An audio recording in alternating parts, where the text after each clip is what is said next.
3, 2, 1, go! Road to the IPO, les podcasts des entrepreneurs aguerris. Aujourd'hui au podcast, j'ai le grand plaisir d'accueillir Julien Gauthier, conseiller d'athlète. Salut Julien, ça va bien? Ouais, ça va bien toi? Oui, ça va, merci. Merci pour avoir accepté notre invitation ici à Boucherville. Ça fait plaisir. Oui. En fait, parle-moi un peu de toi, qui tu es pour commencer le podcast. Ouais, en fait, moi, je suis Julien. Je travaille avec les athlètes d'un certain haut niveau, je dirais. OK. Puis, je sais que les athlètes mettent énormément de temps, d'efforts et l'accent sur leur carrière sportive, mais je les aide à ne pas oublier les autres facettes importantes de leur vie, autant professionnelle que personnelle. Oui. Durant leur carrière, d'essayer d'optimiser les moments qui ne sont pas dans leur sport OK. pour leur croissance à eux dans d'autres domaines et aussi dans la transition là, après carrière où je les accompagne là-dedans parce qu'ils ont un nouveau chapitre qui s'ouvre. Oui, c'est ça. Et puis, ça peut être un super beau chapitre, OK. mais c'est super important que je pense qu'ils soient accompagnés là-dedans. Fait que tu te concentres vraiment dans la routine de sa tête, c'est l'après-entraînement et tout ça, mais après, c'est pas juste dans leur domaine sportif, mais vraiment tout ce qui l'entoure, l'ensemble de leur vie. Oui, ben en fait, tu sais, le sport, c'est une facette de OK. leur vie. OK, le C'est sport. une facette très importante OK. parce qu'ils passent énormément de temps et d'énergie dans ce domaine-là. OK. Mais il y a aussi tout un autre volet qu'il ne faut pas oublier. Tu sais, il y a la croissance personnelle. Il y a le temps qu'ils s'allouent à eux-mêmes. OK. Il y a aussi, je donne des exemples, mais tu sais, les relations autour d'eux, la gestion de leurs agendas, tout ça, pendant leur carrière sportive, sont très encadrés. OK. Mais à un certain moment, ils vont avoir, je dis souvent, à utiliser de nouveaux muscles. Oui. Parce que cet encadrement-là ne sera plus exactement la même chose. OK. Donc moi, je les aide un peu à habiliter ces nouveaux muscles-là pour qu'ils soient capables de vraiment faire, je dis, make the most of it. OK. Tu sais, de faire le mieux avec le chapitre qui s'ouvre à eux. Et même pendant leur carrière, je vais donner un exemple comme Laurent Duvernay-Tardif, dont on a parlé beaucoup les derniers jours. Je pense que c'est une personne qui montre très bien qu'on peut être excellent, non seulement dans notre discipline sportive, mais dans d'autres domaines qui nous passionnent. Est-ce que c'est lui qui a été diplômé en médecine? Exactement. Oui, exactement. Donc, et puis il y a une fondation aussi qui encourage les jeunes à bouger. Tu sais, il est très impliqué, puis il n'y a pas un athlète qui va avoir le même cheminement. Je ne suis pas en train de dire qu'il faut cheminer comme Laurent Duvernay-Tardif, mais simplement que je pense sincèrement que l'athlète est pas qu'un athlète. Il y a plus de facettes, puis plus il commence à les explorer et à développer ses compétences, ses habiletés dans ces facettes-là, ben, il devient un individu plus complet, puis justement, surtout lors de l'après-carrière, je pense que c'est un gros avantage, parce qu'on a déjà des pistes de qu'est-ce qu'on veut construire maintenant que la carrière sportive est finie. OK. Fait que toi, tu peux vraiment aider les athlètes vraiment après leur carrière, pendant leur carrière. Tu sais, comme la routine qu'ils sont pour avoir du succès dans leur sport, tu peux amener ça dans leur vie. Absolument. Je pense que le sport est une très belle métaphore. C'est une recette qu'ils ont utilisée dans le sport qui les a amenés à un certain succès. Puis souvent, il y a beaucoup de parallèles qu'on peut tracer dans d'autres domaines importants pour eux. Puis il y en a qui vont se concentrer que sur leur sport. Puis qui vont me dire, tu sais, Julien, je trouve ça important ce que tu fais, mais je suis pas là. Moi, ben, c'est correct. Moi, je suis pas là pour imposer quelque chose. Mais quand ils ont besoin d'un allié, dans cette réflexion-là, dans cette découverte-là des autres facettes qui les interpellent, c'est là où ce que j'entre en ligne de compte. Je les aide à trouver une certaine clarté dans certaines de ces situations-là, puis aussi à être le plus efficace possible. Parce qu'à deux têtes, j'ai toujours pensé qu'on travaille mieux qu'à une seule tête. Oui, c'est certain. Et puis c'est sûr qu'avec mon background, autant de ce que j'ai vécu dans le domaine sportif, mais aussi mes formations, ben, je peux amener des outils qu'ils peuvent utiliser après ça dans leur quotidien, puis qui peut vraiment accélérer le processus. Parle-moi un peu de ton background, tes études. Qu'est-ce que tu as fait avant de commencer ta carrière? Ben moi, ma première carrière, c'est dans les communications marketing. Donc, j'ai gradué à Concordia en 2010, si je ne me trompe pas. Et puis, j'ai commencé dans ce milieu-là. J'ai travaillé en agence un petit peu. Ensuite de ça, j'ai travaillé au marketing aux Alouettes de Montréal. Et c'est sûr que j'avais toujours... Malgré que j'étais en marketing, en communication, puis que j'avais un bac là-dedans, j'avais eu des expériences à côtoyer certains athlètes en tant que mentor académique, entre autres, à l'université. Puis j'avais découvert tellement des dialogues intéressants avec certains athlètes avec qui j'avais travaillé. qui me mentionnaient comment il y avait beaucoup de clarté dans leur sport, dans leur discipline sportive, dans leur parcours sportif, mais comment, quand il venait le temps, des fois, de regarder leur parcours académique, de regarder leur passion en dehors de leur sport, il y avait des questionnements là-dedans. Puis ça m'avait vraiment piqué ma curiosité. À ce moment-là, j'étais à l'université. Donc, même quand j'ai commencé à travailler là, dans le marketing, surtout le marketing sportif, je côtoyais encore beaucoup d'athlètes. Puis je continuais à alimenter ces discussions-là. À te questionner. Exactement. Et avec eux aussi, à voir où ils en étaient dans ces discussions-là. Puis aussi à faire des recherches, à lire sur ces phénomènes-là de l'athlète, de la transition, entre autres. Beaucoup au début, j'étais beaucoup positionné pour la transition d'après-carrière. Mais je me suis rendu compte qu'un athlète, c'est pas juste dans la transition. Je pense un athlète qui est, ce qu'ils disent en anglais, well-rounded. Je pense que pendant sa carrière aussi, ça l'aide à être mieux dans son sport aussi. Donc, tu sais, au début, j'étais beaucoup... je lisais beaucoup sur l'après-carrière jusqu'à temps que je me rende compte que c'est pas juste là qu'il y a un avantage pour un athlète à être, je dirais, en équilibre un petit peu. Mais qu'est-ce qui empêche un athlète, que ce soit un jeune ou quelqu'un qui, ça fait longtemps, qui exerce son sport, à amener cette routine de succès vers leur vie personnelle? Qu'est-ce qui leur empêche? C'est-tu parce qu'ils sont vraiment focusés sur leur sport? Parce que, tu sais, un athlète, là, il faut qu'il travaille tous les jours pour être tout le temps en top shape. Fait qu'est-ce qui l'arrête, tu sais? Parce que ça fait partie de leur vie, il y a aussi des relations, mais qu'est-ce qui arrête la personne d'amener ce succès-là, cette routine-là vers leur vie personnelle, selon toi? Ben souvent, c'est simplement de leur mettre sur le radar l'importance de ne pas négliger ça. Il y a un petit rôle d'éducation que je fais dans ce côté-là, de juste dire, même si c'est pas des grands pas, tu sais, c'est correct. Pendant une saison, pendant ta carrière sportive, surtout pendant la saison où tu fais... Mettons, je parle au football, là, un sport que je connais plus. Là, tu sais, pendant la semaine, tu vas pratiquer, tu vas faire tu vas étudier le film des autres équipes, tout ça. Tu vas faire ta préparation de ton cahier de jeu à toi. Tu vas faire ta visualisation. Tu es énormément impliqué dans ton sport. Puis je suis pas en train de dire, mets le sport, là, mets ça de côté. Non, je suis juste en train de dire... Prends des petits moments pour faire des petits pas, des baby steps. Dans des OK, je vais commencer à penser à qu'est-ce qui m'intéresse au-delà de mon sport, à qu'est-ce que j'ai découvert cette semaine que je serais curieux d'explorer plus. Des fois, c'est juste des petites choses comme ça. Donc, la première chose, c'est un tourbillon, le domaine. Le monde sportif, c'est un tourbillon. Puis des fois, c'est ça qui empêche l'athlète d'avoir une perspective, de prendre un petit pas de recul puis de dire, OK, je suis qui en dehors de l'athlète? Parce que l'athlète, c'est juste une facette de mon individualité. Fait que ça, je te dirais, la première chose, c'est d'avoir le petit déclic de dire « Oh, je vais prendre un petit peu de temps. » Ça va dépendre d'une personne à une autre. Pour une personne, ça va être de faire un petit journal à chaque semaine, de prendre sur un background de sa semaine, qu'est-ce qu'ils ont découvert dans leur sport, whatever. Pour d'autres personnes, ça va simplement être de prendre un petit moment juste de réflexion à chaque jour. Il n'y a pas un blueprint, il n'y a pas une façon de faire pour chaque athlète, mais c'est juste de venir mettre cette réflexion-là, puis de commencer à cultiver l'idée que je parle, on excluant la personne qui parle, mais les athlètes sont des individus avec énormément de qualité et de potentiel et d'aptitude, et pas juste sur le terrain, sur la glace. Puis quand on commence à déjà penser à ça, ben on commence à être curieux. OK, ben je veux découvrir dans quoi d'autres je peux briller. Mais c'est des êtres humains comme tout autre.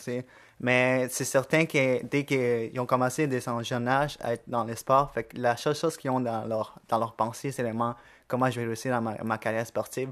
Et ça prend beaucoup de temps, beaucoup d'énergie pour eux. Mais je pense qu'il y a beaucoup d'autres athlètes qui ont réussi comme Michael Jordan ou d'autres qui ont bâti de quoi dans leur carrière, aussi. Absolument. Puis le sport, c'est une carrière qui est différente de beaucoup de carrières. Pour devenir élite, ils n'ont pas le choix de mettre tout l'accent qu'ils ont mis sur leur sport. Puis c'est normal. Puis mon but, c'est vraiment pas de dire « t'as pas bien fait de faire ça ». C'est juste de dire « tu fais pas 24 heures sur 24, 7 jours sur 7 du sport ». Oui, c'est ça. Fait que comment on prend des petits moments, des petits 15 minutes, des petites demi-heures qui vont... comme un peu l'intérêt composé, qui plus tard vont avoir commencé une tabarouette de belle exploration pour les prochains cheminements que tu veux faire en tant qu'athlète. Michael Jordan, tu sais, oui, je dis pas que chaque athlète a besoin de travailler avec moi. Mais il y en a pour qui je vais être un grand allié. Puis tu sais, je pense pas non plus que les athlètes ont besoin de moi, je pense que simplement je peux accélérer leur processus, tu sais. Ils vont se rendre par eux-mêmes, mais si on peut accélérer les choses à travailler en équipe, moi je me rends compte de plus en plus, même pour mes projets, quand je travaille en équipe, ça a tout changé la game. Okay. Parce qu'on a toutes des forces différentes. Puis quand on essaie d'y aller tout seul, oui, on va plus vite au quotidien, là, mais au bout de la ligne, pour ma part, je pense qu'on produit moins de grandes choses parce que on est limité. T'sais. Moi, j'ai des forces, mais j'ai aussi des choses qu'un allié pourrait m'aider à combler, comme angle mort ou comme... Mais là, tu parles d'équipe, puis une athlète, déjà, il sait que pour réussir, il faut qu'il y ait une équipe. Puis là, aussi, pour avoir une bonne après-carrière, aussi, qu'il faut une équipe. Fait qu'ils sont déjà dans l'esprit d'équipe. Fait que toi, tu viens juste leur aider. Ça veut pas dire qu'ils ont besoin de toi, mais avec toi, ça peut accélérer. Puis aussi, avec d'autres conseillers d'athlètes aussi qui sont sûrement en train d'aider des athlètes. T'as absolument raison. Ouais. Pour une carrière sportive, là, souvent, j'ai cette discussion-là avec les athlètes, puis on regarde à tous les intervenants qui ont contribué à la réussite de leur projet sportif. Oui. Puis il y a énormément de gens impliqués. Oui. Puis c'est un peu comme la réflexion que tu as, c'est exactement ça. Okay. Ça a marché dans le sport, oui. d'être entouré par autant de gens avec des compétences différentes qui ont permis d'aller chercher toutes les edges, toutes les facettes supplémentaires grâce à ces personnes-là. Okay. C'est sûr que l'athlète est au cœur, mais ils ont tous eu un petit rôle à jouer. Mais c'est exactement ça. Pour tous les autres domaines, là, même pendant ta carrière sportive, s'il y a des choses que tu veux développer pendant ta saison morte, whatever, qui n'ont pas rapport avec ton sport, ben la recette, elle implique aussi des gens. Oui, c'est entouré avec les bons mondes. Exactement. Puis, ils sont déjà dans le monde sportif, puis ils ont déjà des très bonnes connexions. C'est juste à leur dire, moi, j'ai besoin d'aide par après, qu'est-ce que tu peux m'aider? Puis la plupart du monde, ils les connaissent déjà, fait qu'ils vont sûrement leur aider parce que je pense que leur coach, leur équipier veulent aussi qu'après leur carrière, ils ont quelque chose de plus. C'est clair qu'il y a un dialogue. Moi, je pense que, au-delà de moi, là, juste que les athlètes commencent à parler de des vraies affaires, on dirait. C'est sûr que dans certains milieux, tu arrives dans le locker room, là, dans le vestiaire, puis tu sais, c'est un peu la parure, puis ça, c'est pas juste dans le sport, mais tu sais, comme tout va bien, puis on monte jamais vraiment, mais je pense que quand on a vraiment les vraies discussions entre nous, premièrement, entre nous, moi dans mon réseau, les athlètes dans leur réseau, entre eux, ben il y a quelqu'un qui est peut-être déjà passé par là, qui peut te donner un conseil. Il y a peut-être quelqu'un qui connaît une autre personne qui peut t'aider. Donc déjà, je pense qu'on a tous nos vulnérabilités. Oui. Puis si on fait comme s'il n'existait pas, je pense qu'on perd tous au bout du compte. Parce que au début, c'est toi peut-être qui vas te montrer vulnérable. Puis tu vas avoir ouvert une porte parce que tu as pris du courage pour te montrer vulnérable. Puis plus tard, c'est peut-être la personne qui va dire « Colin, je vais revenir vers lui parce que je sais qu'avec lui, je peux me montrer vulnérable. » Tu sais, je pense parler des vraies choses, c'est important. Puis dans le sport, encore plus vrai parce que c'est tout un monde. Le sport, c'est vraiment pas une carrière facile. Puis c'est vraiment compétitif. Exact. Puis tu commences parce que c'est une passion. Tu sais. Puis il y a un moment dans la carrière d'un athlète où on passe du jeu et de la passion plus à... Oui, c'est toujours la passion qui drive, mais c'est rendu un emploi, c'est rendu un job. Puis c'est toute une business, tu sais. C'est un monde des affaires qui est comme nul autre que j'ai connu. Là, qui est intense aussi. Puis, absolument. Si tu réussis pas, ben t'es out aussi. Hein. Exactement. Tu sais, il y a une phrase en anglais où ils disent, je paraphrase un peu, là, mais ils disent t'aimes la game, mais la game, elle t'aime pas en retour. Tu sais. Ouais, c'est ça. c'est un peu ça pour vrai. Tu sais. Fait que, je pense que quand on ramène l'humain, puis autant entre coéquipiers, autant qu'entre intervenants, qu'on a les vraies discussions sur le plan humain, je pense qu'on se met en meilleure position pour faire face à toutes les subtilités puis les challenges d'une carrière d'athlète. Qu'est-ce que les athlètes vont décider après leur carrière? Qu'est-ce qu'ils se lancent dans le business? Est-ce qu'ils retournent à l'école ou est-ce qu'ils vont juste je vais vivre avec ma famille, plus de temps avec ma famille? Qu'est-ce que toi, en général, qu'est-ce que tu reçois d'eux? Qu'est-ce qu'ils veulent faire après? C'est très varié. C'est très varié. Puis je pense que la chose importante pour moi, c'est qu'un athlète qui a été tellement passionné par son sport et par sa carrière sportive, pour moi, ce qui est important, c'est qu'il ne regarde jamais en disant mes meilleurs jours sont derrière moi. Puis j'ai l'impression que ça, c'est malheureusement quelque chose qui se passe trop souvent, que les athlètes, ils voient leurs meilleurs jours comme leurs jours de sportifs derrière eux.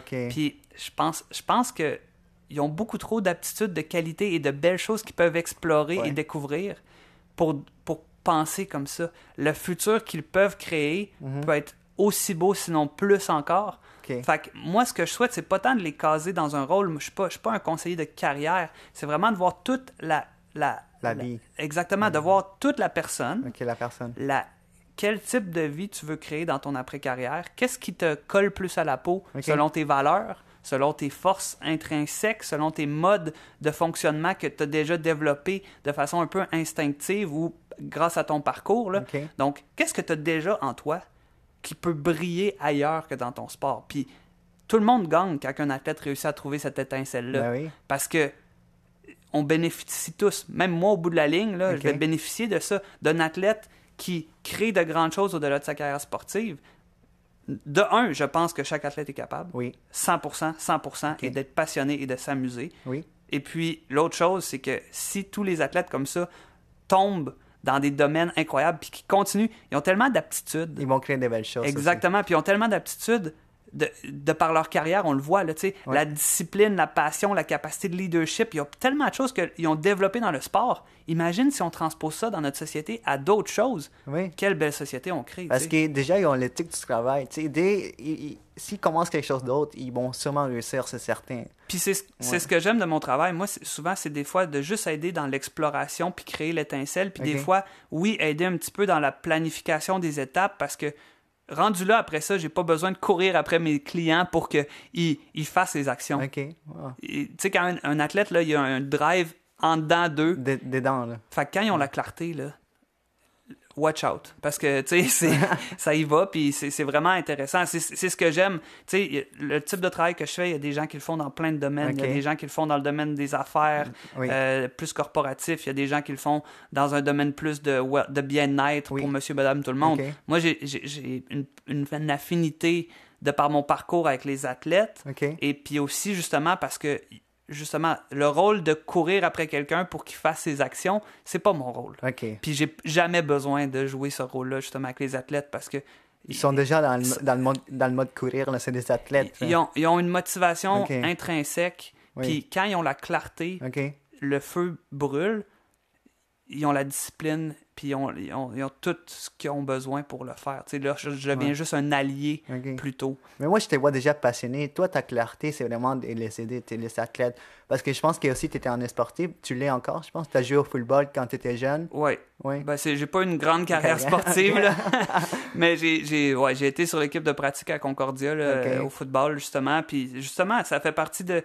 J'ai vécu, justement, le deuil sportif. J'ai vécu aussi d'avoir à travailler fort pendant les saisons mortes pour m'améliorer. Tu sais, c'est pas que j'ai pas essayé. Moi, j'étais botteur à ce moment-là là, avec les Stingers. Puis le gars qui était en avant de moi sur l'alignement, ben maintenant, il est pour les Stampeders de Calgary dans la Ligue canadienne. C'est René Paredes. Puis c'est lui qui a le record pour le plus long nombre de placements consécutifs dans l'histoire de la Ligue canadienne. Fait que je me dis, tu sais, je me suis pas fait déloger par un nobody. Non, exactement. Tu sais, j'avais vraiment quelqu'un devant moi qui était un superbe athlète. Moi, j'ai quand même tout fait ce que je pouvais, donc j'ai aucun regret parce que j'ai tout donné ce que j'avais.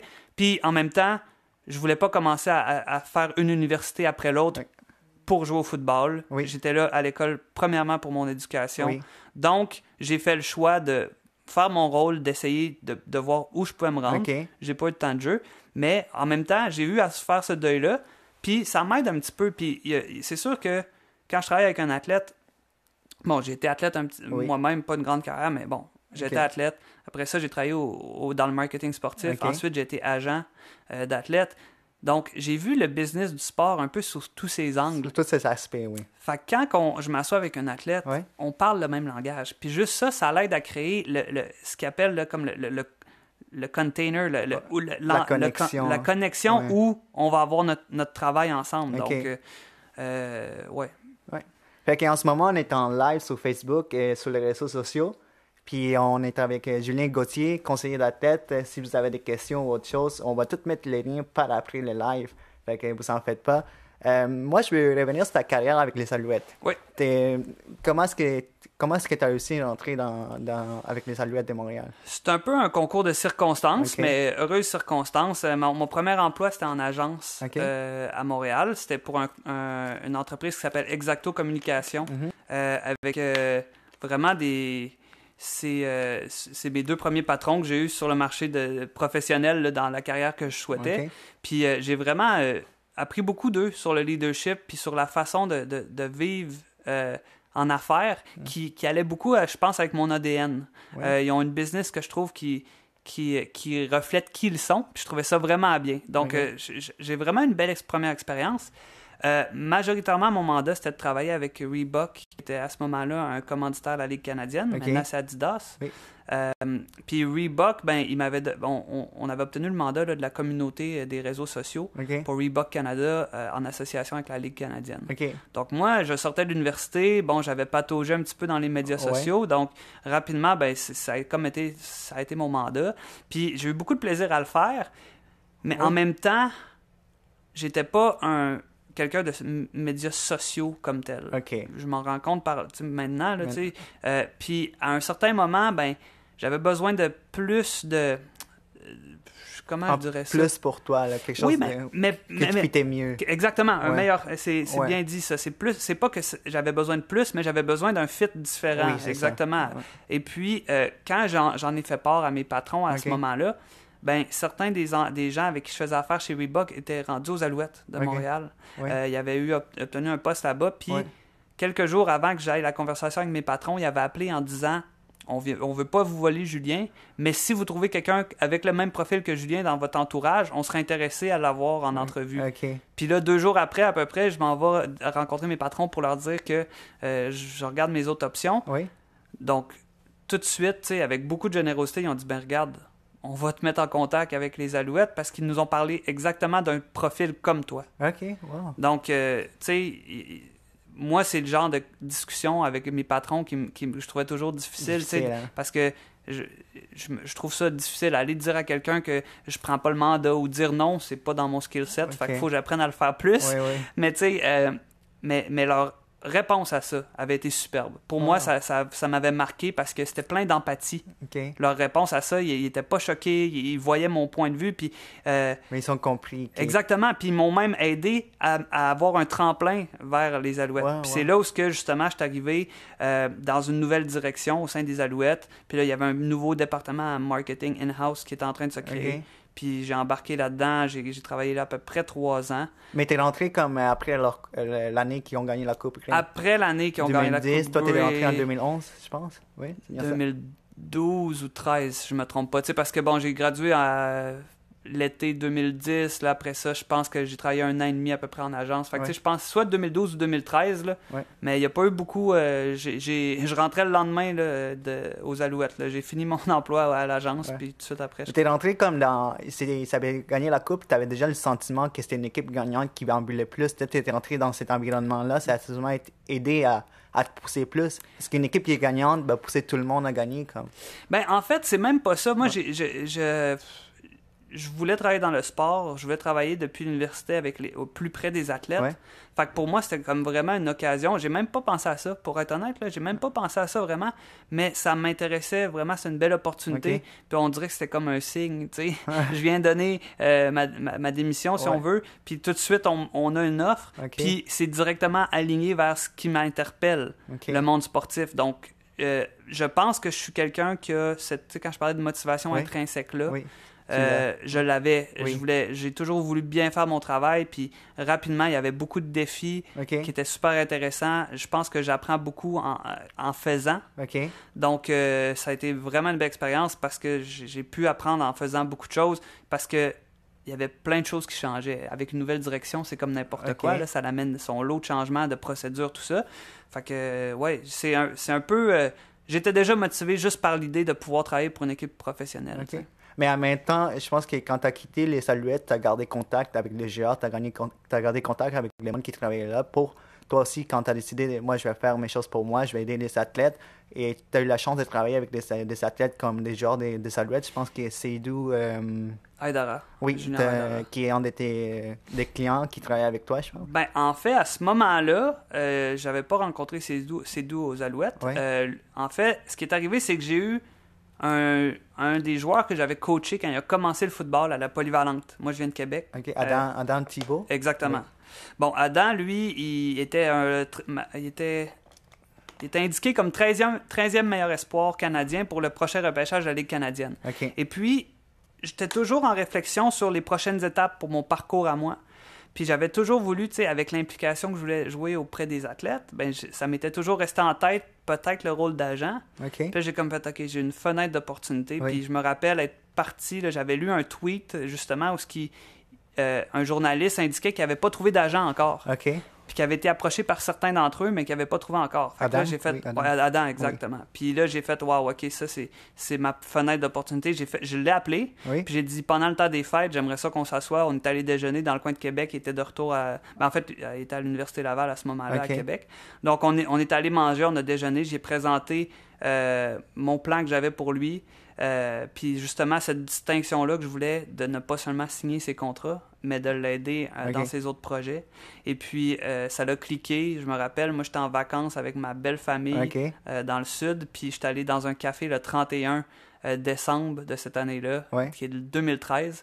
Puis, j'avais un message dans mon inbox Facebook d'Adam qui disait « Ouais, Julien, j'embarque avec toi. » Fait que, disons que ça a été un beau jour de l'an. Mais j'ai l'impression là, que toi, comme tu saisis les opportunités, t'es passé d'une entreprise à l'autre. Les opportunités qui viennent, t'es quelqu'un qui les prend. C'est ça, si je me trompe pas, je pense que tu les crées, les opportunités, là, tu fais les actions pour, mais tu les prends aussi, c'est ça qui est important, fait que c'est vraiment impressionnant. Ben, ce qui m'a beaucoup aidé, tu sais, quand je parle de la clarté pour un athlète, ben moi aussi j'ai travaillé avec des coachs. Puis j'ai eu une coach qui s'appelle Monica qui était vraiment... des fois je parle que je suis un catalyseur, là, Monica était un catalyseur. Un catalyseur, c'est une métaphore. Un catalyseur, mettons, quand on parle dans notre organisme à nous, c'est un élément qui est neutre. Mais c'est un élément qui est essentiel pour accélérer les réactions, mettons, dans la digestion ou quoi que ce soit. Les catalyseurs, c'est pas eux qui font la réaction, mais c'est un élément essentiel pour faciliter. Donc, c'est exactement mon rôle que je vois. Puis elle, c'est exactement ce qu'elle a fait. Elle n'a pas fait les étapes à ma place, mais elle a catalysé. Elle m'a permis de comprendre c'est quoi que je voulais créer comme carrière. C'est quoi l'impact que je voulais avoir. C'était quoi qui était important pour moi. C'est-tu l'argent? C'est-tu la liberté plus? C'est-tu l'impact? Il n'y a pas une bonne réponse. Mais chacun, on a nos réponses à nous.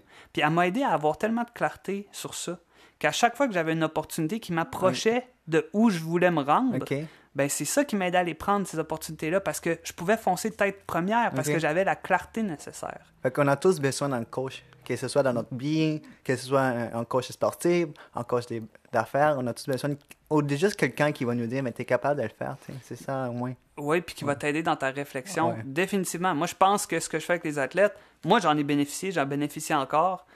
Puis travailler à deux, tu sais, quelqu'un qui a des outils spécifiquement pour ça, c'est tellement le fun. Parce que au lieu d'être un petit peu comme dans l'espèce d'entre deux zones où tu sais pas trop où te trouver, tout d'un coup, tu as tellement de clarté qu'on dirait que ça devient tellement plus facile de mettre un pas en avant de l'autre. Parce que t'es pas en train de te demander si ce pas-là, c'est le bon.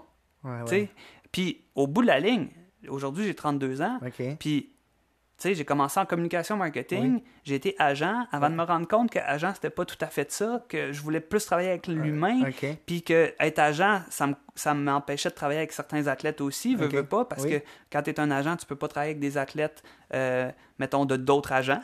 C'est vrai. Tu peux pas travailler avec des athlètes universitaires parce que tu es vu un peu comme quelqu'un qui va aller chercher, qui va essayer de faire du... recrutage, exactement. Fait que, tu sais... je me suis rendu compte qu'il fallait que je prenne une décision.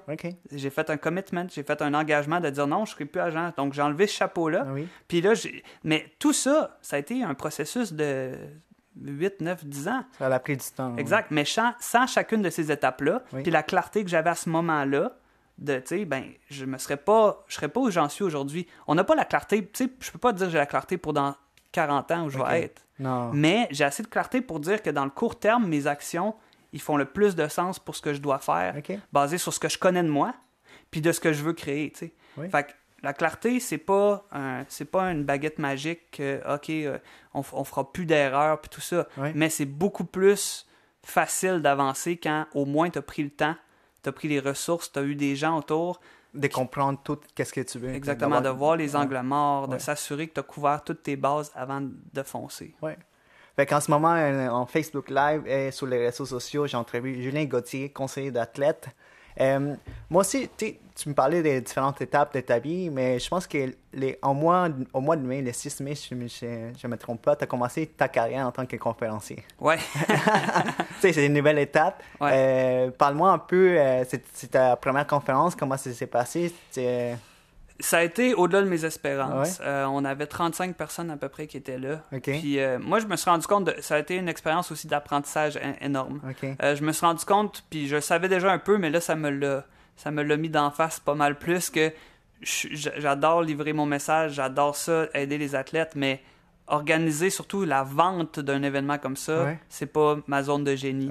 Donc c'est là où quand je disais de travailler avec des gens, j'ai pris des notes pour les prochains événements, je veux être avec des gens, je veux pas le faire tout seul, tu sais, parce que fallait que je le fasse pour la première. Puis je suis content de l'avoir fait, mais je me suis rendu compte que ça me tire beaucoup plus d'énergie que ça m'en donne. Puis c'est pas nécessairement la zone où ce que j'aime travailler. Moi, ce que j'aime, c'est dans la création, c'est dans le donner le contenu, tout ça. Donc ça, c'était déjà un apprentissage super intéressant. L'autre chose, ça a super bien été parce que je m'attendais à rien. J'avais pas mis d'espoir. Mais on a eu 35 personnes, puis c'est surtout que les échanges qui ont eu lieu pendant la conférence, c'est ça qui m'a marqué le plus. C'est que les athlètes qui étaient là, quand j'ai ouvert certaines portes, étaient tellement prêts à discuter de ces choses-là que je me suis rendu compte que, oui, ce que je fais, non seulement c'est important, mais il y a une audience qui est prête à parler de ça. C'est ça. Puis ça a été super. Tu l'as comme confirmé, là, tu dis, oui, qu'est-ce que j'ai fait, c'est important. Exactement, ça a été très confirmant, puis c'est sûr aussi que le contenu que j'avais préparé, tant que tu ne l'as pas livré, tu sais pas exactement comment ça va aider ou comment ça va pouvoir être perçu et reçu. Puis dans mon cas, j'ai été choyé parce que la réponse a vraiment été bonne, puis les gens sont partis avec des outils, je sais qui va pouvoir les aider. Dans ta conférence, je pense que tu parlais des 4 piliers qu'un athlète peut utiliser pour avoir du succès dans leur vie personnelle. Est-ce que tu peux nous en parler un peu? Certainement. Les piliers, on a parlé déjà un petit peu depuis le début de l'entrevue, mais de façon décousue. La première chose, c'est, puis je l'utilise un peu en métaphore, c'est de connaître qui est sur la banquette arrière. J'ai souvent l'impression et l'image, pas l'impression, j'ai souvent l'image que je donne, que l'athlète, souvent, l'individu qu'on appelle un athlète, c'est sa personnalité de sportif qui a été au volant de sa voiture très longtemps. Puis cette personne-là a eu beaucoup de training, a eu beaucoup de ressources, on a pris beaucoup d'attention sur cette personne-là, puis est au volant, c'est normal. Sauf que dans certains autres moments de leur vie, pendant leur carrière comme après, c'est des fois à d'autres facettes de leur personne de prendre le volant. Mais il faut connaître ces facettes-là. Ces facettes qui sont en arrière. Exactement. Donc, qui sont ces... c'est pas des différentes personnes, là, mais ces facettes-là, est-ce que je les connais bien? Est-ce que je connais bien mes forces en dehors de ce que j'accomplis sur le terrain? Est-ce que je connais bien mes valeurs au-delà de mes valeurs sportives? Est-ce que je connais bien les choses que je vais faire plus facilement qu'un autre dans la vie de tous les jours? Donc, déjà d'être plus clair là-dessus un peu, puis après ça, de leur donner le training dont ils ont besoin, ça leur permet un jour de prendre le volant puis de les amener à la bonne destination. Fait que ça, c'est le premier pilier. Le deuxième, pour moi, c'est de ramener l'enfant au cœur de leur démarche. L'enfant, au cœur? L'enfant. Quand les athlètes étaient jeunes, même moi, qui n'ai jamais joué au hockey, j'ai jamais rêvé de jouer dans une ligue de garage. Moi, je me voyais compter le but en prolongation à Game 7 de la Coupe Stanley, à la petite patinoire à côté de chez nous qui était grosse comme rien. Mais on avait ces rêves-là. L'athlète, je pense qu'il était porté par cette vision-là. Puis encore là, quand je parle comme ça, je veux pas dire que tous les athlètes, c'est comme ça que ça s'est passé. Mais je pense qu'il y a certaines tendances. Puis, tu sais, je veux pas dire que j'ai la science infuse, loin de là, mais je pense qu'il y a des tendances. Puis souvent, l'athlète était porté par un grand rêve, par des grandes visions qui ont été porteuses. Fait que quand c'était plus difficile, quand ça n'allait pas comme ils voulaient, il y avait quand même comme quelque chose qui les guidait de tellement puissant qu'ils pouvaient continuer à avancer malgré les échecs, malgré les difficultés, tout ça. Mais là, tu parles un peu de l'enfant, mais dans l'enfant, il y avait une certaine naïveté. Fait que c'est ça qui est, quand tu grandis, tu deviens un adulte, la naïveté, tu l'oublies. Mais quand un athlète qui commence, il sait pas que ça va être dur, mais il le fait pareil parce qu'il est un peu naïf. Mais quand il rentre dedans, après, il se rend compte, mais si le monde savait comment ça allait être dur, il l'aurait pas fait. C'est un très bon point. Puis souvent, quand un enfant va dire « Moi, je vais jouer dans la Ligue nationale », mais le monde le regarde, puis c'est cute, son rêve, c'est cute. Quand on est adulte, puis on dit « Ah, je vais bâtir une compagnie XYZ selon ce qu'on veut », des fois, le monde, ils disent plus « c'est cute », ils disent juste « Voyons, il est fêlé ». Mais je pense que, il y a plein de jeunes comme moi, là, je rêvais que je scorais le but. J'ai jamais joué au hockey. Okay. C'est pas grave, tu sais. Mais pour l'athlète, ça a été un élément important. Oui. Puis, il y a bien des gens qui n'iront pas nécessairement dans la Ligue nationale et juste exactement toucher le rêve, mais ça n'empêche pas que ça aurait été un élément déterminant de leur parcours d'avoir cette notion-là. Okay. Puis, sans cette notion-là, ils n'auraient probablement pas accompli, je ne veux pas donner le pourcentage, mais ils n'auraient pas accompli tout ce qu'ils ont réussi à accomplir. Ils ont gardé ça est devenu comme une espèce de motivation intrinsèque. Tu sais. Exactement. Ça se peut qu'ils n'arrivent pas à marquer le but final, mais qu'ils arrivent à jouer dans la NHL, par exemple. Mais ils gardent encore ça, puis s'ils poussent, si tu as quelque chose que tu crois, tu peux vraiment arriver jusqu'à terme. Et en disant aussi, si comme moi, mettons, j'ai jamais joué universitaire, j'ai été sur l'équipe de pratique, mais au moins je me dis, ben sans ce rêve-là, j'aurais pas vécu tout ce que j'ai vécu jusque-là. Ouais. Puis je regrette rien parce que si j'ai pas réussi, c'est pas parce que j'aurais pas tout tenté. Okay. Fait qu'au moins, j'ai pas de souci à me dire j'aurais dû. Ouais. Donc, pour l'athlète, maintenant, dans sa vie d'aujourd'hui, de revenir à l'enfant, mais ça veut dire les autres projets, là, vois-les grands comme quand tu étais enfant. C'est vrai. Joue pas la game petite. Non. Parce que je pense pas que ça va être aussi porteur. Puis ta carrière sportive nous a montré que c'était un élément, selon moi, qui était important pour ce que tu as accompli dans ton sport. Donc, je pense que la recette, tu devrais essayer de la calquer dans les autres facettes. Ouais. Puis je pense que c'est important pour ceux qui nous écoutent puis nous regardent en ce moment, peu importe les rêves que tu as, c'est de pas jouer petit, mais de jouer grand. Que tu sois en affaires, que tu veux devenir un athlète, je pense que c'est vraiment important, que, comme Julien l'a dit, d'aller visser haut. Puis encore là, tu sais, il y a des... Je porte pas un jugement. Il y a des gens qui n'ont pas besoin ou ne sentent pas le besoin d'avoir de grands rêves. Ouais. Mais simplement, je sais que quand je parle d'un athlète, ben ça a été déterminant, le grand rêve, pour ce qu'ils ont accompli en général.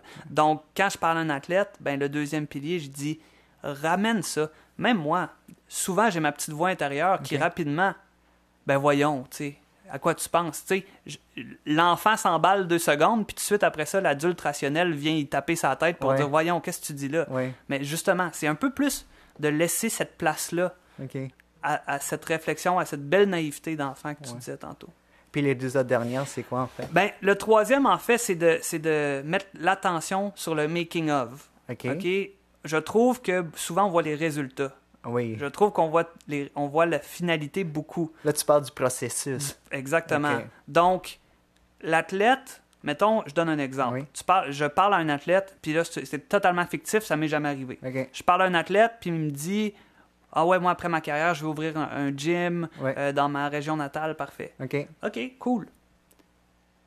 Combien tu vas avoir besoin d'argent? As-tu commencé à mettre les sous de côté? Tu veux-tu un partner dans ta business? Ou, combien ça coûte une location pour un gym? Tout ça. Donc, plein de petites choses où c'est beau le but final d'avoir ton gym. Mais, tu sais, c'est le making-of qui est important. Puis ça, c'est le troisième pilier. Récemment, je voyais le making-of qu'ils ont fait de la publicité de HomePod de Apple. Puis, ils ont fait un making-of. Le making-of, il dure 6 minutes. Le mini-film de Apple, il dure, je pense, 5 minutes. Et le making-of, il nous montre que des mois avant, ils ont fait des auditions. Après ça, la fille qui a été prise pour le rôle, elle a pratiqué ses pas de danse. Après ça, il y a des gens qui ont travaillé sur les décors, tout ça. Donc, c'est incroyable. Puis même le 6 minutes, il capte pas tout. Donc, le making-of est incroyablement tedious. Il est pas facile. Il y a des hauts, il y a des bas, tout ça, mais c'est pas en étant fixé sur le résultat qu'on avance. C'est en regardant, voici où je veux m'en aller, puis après ça, quel est mon making-of? Donc, de pas penser... Tu sais, la pensée magique, ça arrive pas. Fait que quand je disais commencer avec des petits pas pour un athlète maintenant, ben ça veut dire ça. Des fois, ça veut dire de faire un petit sacrifice, puis au lieu de partir juste comme ben relax à jouer aux jeux vidéo, peu importe, ben ça se peut que de prendre un 15-30 minutes pour faire un petit pas dans la bonne direction, ça, c'est un pilier, c'est de faire un premier pas dans ton making-of. Donc, ça, c'est le troisième pilier. Puis le quatrième, c'est l'accompagnement.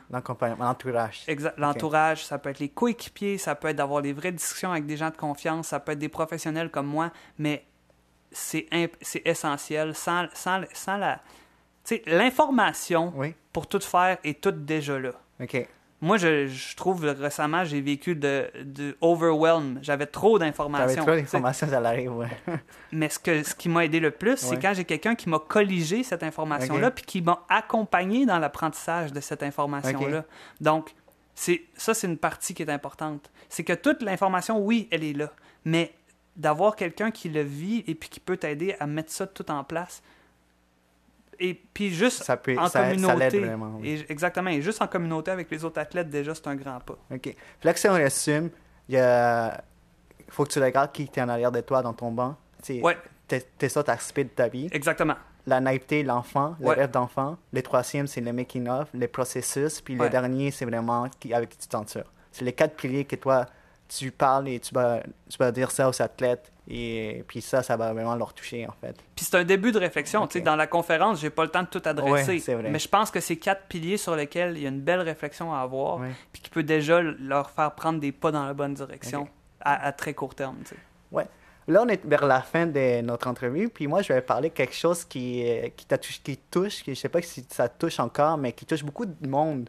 C'est le syndrome de l'imposteur. Ouais. J'ai regardé, j'ai fait mes recherches, puis je suis tombé sur quelque chose que tu avais publié, puis tu t'en parlais. Puis je veux savoir c'est quoi en fait, puis comment est-ce que toi, tu as réussi à t'en sortir, puis est-ce que tu pourrais, comme le monde qui nous regarde, qui souffre de ça, quel conseil tu pourrais leur donner? Ben, en fait, moi, c'est que récemment, avant de faire la conférence, c'est là où j'ai vraiment eu à faire de la lutte avec mon syndrome de l'imposteur. Oui. Mais il y a eu un déclic. Je me rappelle même pas dans quelles circonstances, mais il y a un moment où j'ai compris que mon syndrome de l'imposteur, c'est qu'il me dit que... J'ai souvent l'idée que je connais pas assez de choses. Je suis pas assez bon. Okay. Je suis qui pour aider les athlètes ou pour partager ces outils-là. Puis non, j'ai pas tout vu, tu sais. Fait que je peux pas parler de tout. Je peux juste parler basé sur mon expérience, ce que moi j'ai déjà essayé comme outils que j'ai vu qui ont fonctionné. Puis je peux pas aller plus loin que ça. Puis des fois, tu te dis, Colin, c'est pas assez. Je suis qui, moi, tu sais, je pourrais pas aider. Mais je me suis rendu compte que pourquoi j'ai fait le move, tu sais, pourquoi j'ai fait mon parcours, pourquoi j'en suis où j'en suis aujourd'hui, c'est parce qu'au profondément de moi, je veux pas tant être bon, je veux être utile. Utile, OK. Puis si j'attends que mon imposteur se sente assez bon pour faire quelque chose, je ne serai pas utile. Parce que je pense jamais qu'il va être assez satisfait de ce que je connais. Fait que l'imposteur, c'est vraiment, tu sais, quand quelqu'un en ça, il pense qu'il est pas assez bon, il pense qu'il est pas à sa place. Fait que... je sais pas la définition exactement du syndrome de l'imposteur, mais pour moi, c'est comme ça que je le vis. Puis je pense que oui, là, ça doit être proche, la définition. C'est comme de pas se sentir adéquat ou assez bon. Puis moi, c'est vraiment quelque chose que j'ai à lutter. Puis récemment, quand j'ai tourné la switch à soit pas bon, soit utile. Donc ma conférence, même si j'avais pas été bon, ou même si le contenu avait pas été... Je suis quand même 100% convaincu de mon utilité d'être là et de partager mon message. Donc là, je me disais, ben oui. Fait que l'utilité, il y a vraiment une coche plus haut que l'être bon pour moi. Puis ça m'a enlevé tellement de pression.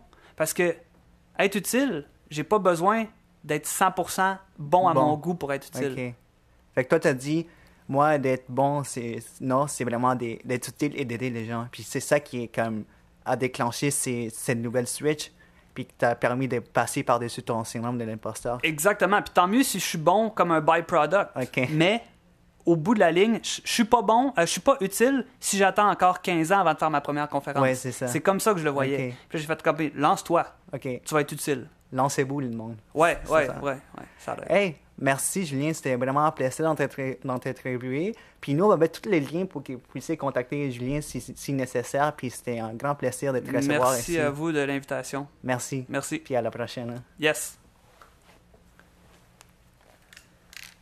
Hey, merci.